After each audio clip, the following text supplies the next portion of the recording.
Taming the Demon by Alme Levskira. Chapter 17, To Iron Fist! The game against the Dokubari Scorpions started out interesting enough, and there was something flat-out delicious about the kid wearing makeup on command. That idiot, Kanaguchi, was right about Amafuto being a head game, but he was dead wrong in thinking he was the only one who knew the rules. It was quite entertaining showing the lot of them how you really play the Amafuto head game. It wasn't so entertaining watching Habashira Rui break down after Zokoto's battle with Kyoshin, trying to figure out what was wrong with his training methods. Why did they all give up partway? What was the difference between himself and Hiruma that keeps the devil bats together while the chameleons fall apart? For once, the blonde didn't have the answer. After handing off the broken player to his manager, can't shake the feeling that they're closer than that. Cousins, maybe? The Devil Bats captain started looking for ways to get some information on Kyoshin for next week's match. The easiest and most productive thing to do was spy, but how to go about it? He eventually discovered Kimidori Sports, where Kyoshin would buy their shoes for AstroTurf. After acquiring a part-time job there for the next 24 hours, Hiruma set about purchasing AstroTurf shoes for his own team. The owner, Kimidori-san, wasn't too bright, so he didn't question it when his new part-timer paid enough to buy over a dozen pairs of shoes, all in cash. He didn't even bat an eyelash at said part-timer's constant possession of some pretty heavy artillery. And if the sight of that artillery warded off potential shoplifters, then that was just extra convenience. At the end of the day, though, it was Sena who had to deliver and conveniently spy on Kyoshin because they wouldn't recognize him. Sena also had to get over any remaining fears of Kage. The blonde got a call from the shrimp later that night. A call that did what very few things could. Scared him. Hey, Yororichi, it's me. I'm near the school. Could you come out for a sec? I think I'm bleeding. I'm not sure the blood's mine, but I don't know that all of it came from this guy. On the one hand, it sounded like Demon just killed somebody, which was bad. On the other hand, it also appeared he was hurt, which was about 1,000,000 times worse. The quarterback kept the kid on the phone as he grabbed a first aid kit and bolted over, listening closely as the brat determined that yep, there was a pretty steady stream of blood coming from a gash on his head. Crap. Finally, arriving at his destination, Hiruma found the brat in question halfway down an alley cursing about what his mother's reaction to all the blood on his clothes was going to be. Upon noticing his captain, the brunette explained that the unconscious punk in the corner had tripped up the original on his way home, ergo the head wound, and tried to mug him. After that, it was pretty much instinctual to throw Demon up as a shield. As the blonde cleaned the blood off the running back's face and disinfected the gash, not nearly as bad as it looked, it'll be practically invisible by morning, he asked if the smaller teen had ever done this before. Nah, wasn't really awake before you. But out of all of us, running was mostly my thing. My ice shield didn't exactly exist back then either, so it was really just me and the original. The original's thoughts were always the driving force, so I really just ran away.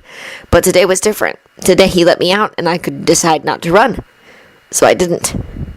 Demon looked over at the heap of out-cold flesh. I wonder if he's still alive over there. Realizing that the boy wasn't kidding, the quarterback got up and checked the would-be mugger's pulse and assessed the damage.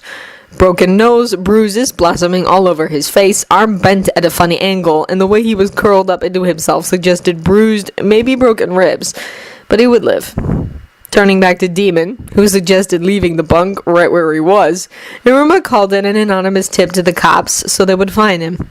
He then took the brunette back to the clubhouse for a change in his uniform. The blonde now understood why Ice Shield was so paranoid about keeping a spare. The kid leaned into him as they walked.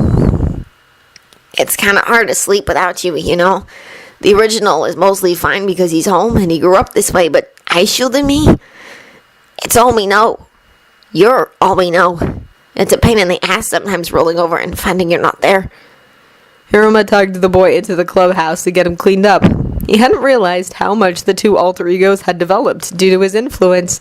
It made relative sense, considering everything the blonde had put the smaller boy through generally required the strength of mind that the original Sena just did not possess.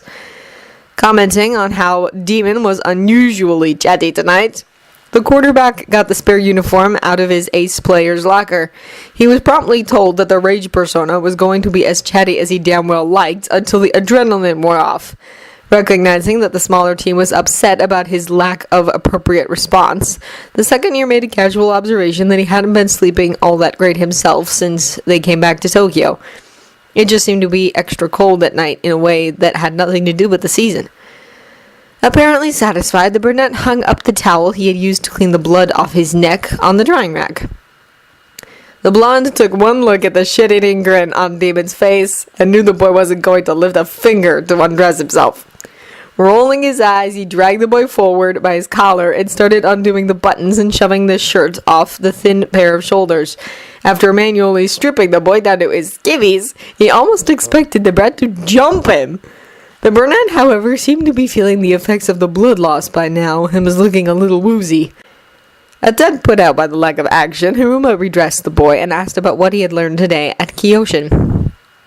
That Kake's got tunnel vision and Mizumachi a big mouth. They're both assholes. The running back paused for a second, head turned slightly to the side, as if listening to someone else speak. Ice Shield says they don't mean to be. After hearing the story of Kake and the original Aishil 21 and Mizumachi's comments about Komusubi, the blonde took his ace home. Practice tomorrow was going to be rougher than normal on Kid due to tonight's adventure, and he needed some rest. Upon reaching the gate to the Kobayakawa household, a very drowsy-looking demon pulled his upperclassman down by his uniform tie for one of those rough-neck kisses that Hiruma had come to affiliate with the side of the boy. Gathering the brunette close to him, Hiruma tilted his head and thrust his tongue past plush lips, enticing the smaller boy to play. After a few minutes, the pair parted, the blonde nipping lightly at aforementioned lips before releasing the boy and finally saying goodnight.